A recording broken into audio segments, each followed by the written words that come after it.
Vamos montar um cenário. Tem 3 filhos, ela está desempregada, o marido abandonou ela, né? Caso ela abandonou ela. Aí essa pessoa, ela vai buscar um consolo de restauração na igreja, ela quer o marido de volta, mas chegando lá, ela começa a ouvir que ela tem que entregar, em vez de receber uma ajuda, um consolo, uma orientação, ela ainda acaba dando aquilo que ela tem. Mas o que tem? Qual vai ser a relação de ela entregar uma oferta, entregar um dízimo com aquilo que ela está vivendo, com aquele cenário? Isso já né, gente? Vamos lá, a gente estava vendo um vídeo agora do Mindingo, falando no meio da igreja e os pastores tudo ouvindo, né, ali, ele dando uma palavra realmente ali de exortação sobre tudo que eles estavam fazendo de errado, né, que não era aquele evangelho que Cristo tinha pregado, era sobre uma liturgia, né, financeira ou a organização de uma empresa, isso que Cristo estava falando, mas sim sobre arrependimento de pecado, né, sobre a pessoa permanecer na cruz, né? Da cruz ali ela não descer novamente, mas ela ia ascensão para o reino de Cristo. Que nem o exemplo seria os dois ladrões que estavam ali na cruz, né? Uns dizem que o nome dele era Dimas, né? Que era aquele que queria se arrepender, que se arrependeu e queria estar com Cristo no reino dos céus. O outro, né? Era aquele que queria descer e voltar para as práticas antigas. Então, nós estamos ali na cruz do Calvário, estamos permanecendo na cruz, carregando a cruz com Cristo, ou estamos voltando a fazer as velhas coisas, imitando o mundo, se moldando aos moldes do mundo, né? Agora, a minha pergunta é, Eduardo, as pessoas aceitariam os profetas hoje, um profeta de Deus, falar uma palavra de Deus e desestruturar tudo aquilo que foi criado pelo homem ali, pelo aquele sistema daquela congregação ou daquela igreja, vamos dizer aí, uma igreja grande aí. Pegar um profeta de Deus, realmente uma pessoa que está realmente obedecendo aquilo que Cristo ordenou, que é se abster da corrupção do mundo, deixar aquela vida de conforto para viver realmente o evangelho genuíno, que é um evangelho que você vai se martirizar para que a obra de Deus, para que os milagres aconteçam, para que realmente as vidas das pessoas sejam edificadas? Ou qual é o teu ponto de vista? Qual é o teu ponto de vista nesse parecer? As pessoas aceitam a palavra de Deus ainda? Eu vou te falar que menos ainda. Menos ainda? Menos ainda do que antigamente. Porque hoje o evangelho se tornou uma coisa comercial. Certo. Eles estão achando que Cristo é brincadeira, que Jesus é qualquer coisa. Porque assim, se você for trajado como nós estamos hoje, assim, na igreja, você já é visto como uma pessoa qualquer.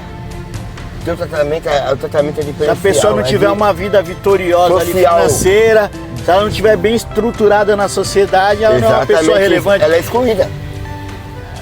Se a pessoa é desempregado não dá o dízimo, e não é. Se tiver desempregado, passando na luta, na dificuldade, excluída 100%. É um jó da vida. É um jó da vida. É um jó da vida. São matadores de almas. Nós somos caçadores de almas. A igreja, no caso, ela está fazendo um papel de restauração e não de destruição. Mas as pessoas estão sendo destruídas muitas das vezes, não é em todos os casos. A gente não pode generalizar. Mas o sistema hoje congregacional, ele é corrompido. Ele é corrompido e é corrupto. Corrompido e corrupto. Porque as pessoas não fazem mais por amor, mas sim para pagar a prestação do carro, pagar o aluguel, pagar a prestação da casa, no caso aí você entra hoje numa igreja, qual a primeira pergunta que o pastor faz para você, ou o ancião, ou seja lá quem esteja lá num cargo? Trabalha com o quê? Você trabalha? Certo. Ao invés de se preocupar assim, o que você precisa para te ajudar. As pessoas hoje elas não podem ir com a congregação para receber, elas têm que oferecer.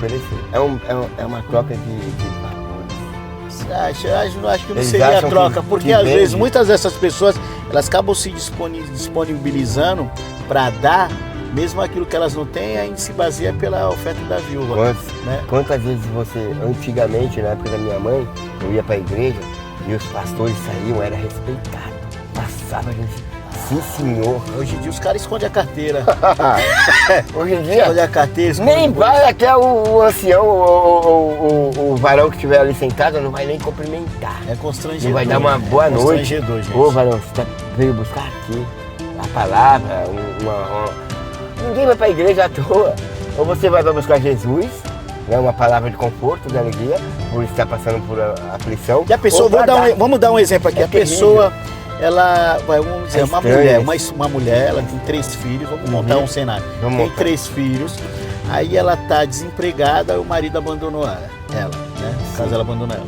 Aí essa pessoa, ela vai buscar um consolo de restauração na igreja, ela quer o marido de volta, mas chegando lá, ela começa a ouvir que ela tem que entregar, em vez de receber uma ajuda, um consolo, uma orientação, ela ainda acaba dando aquilo que ela tem. Mas qual vai ser a relação de ela entregar uma oferta, entregar um dízimo com aquilo que ela está vivendo, com aquele cenário?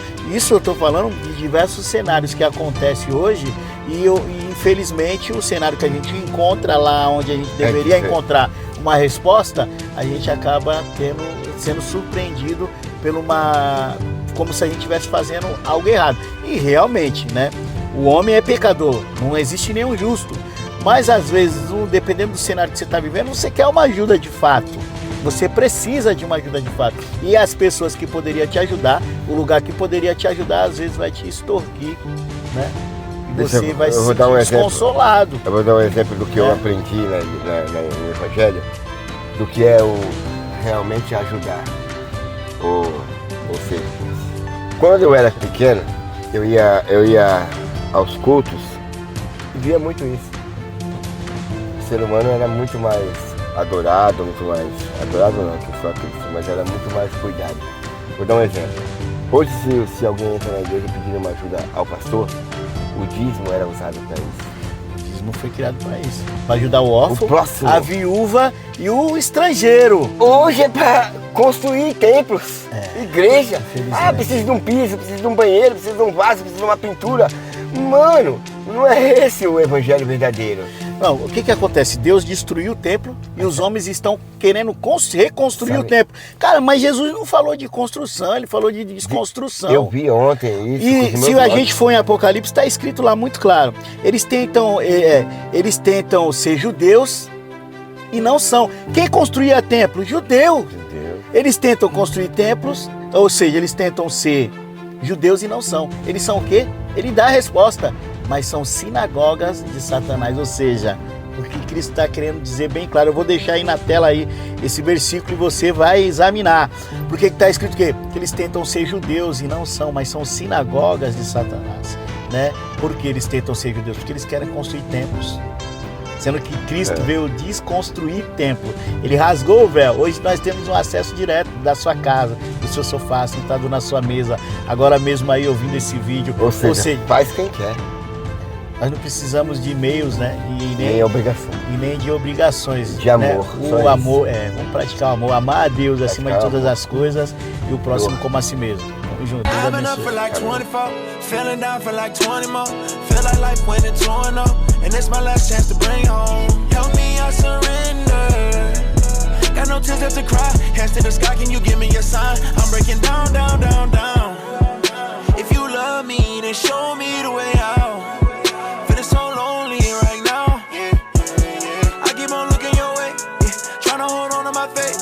Still tryna heal from the pain. Tell me it won't last always.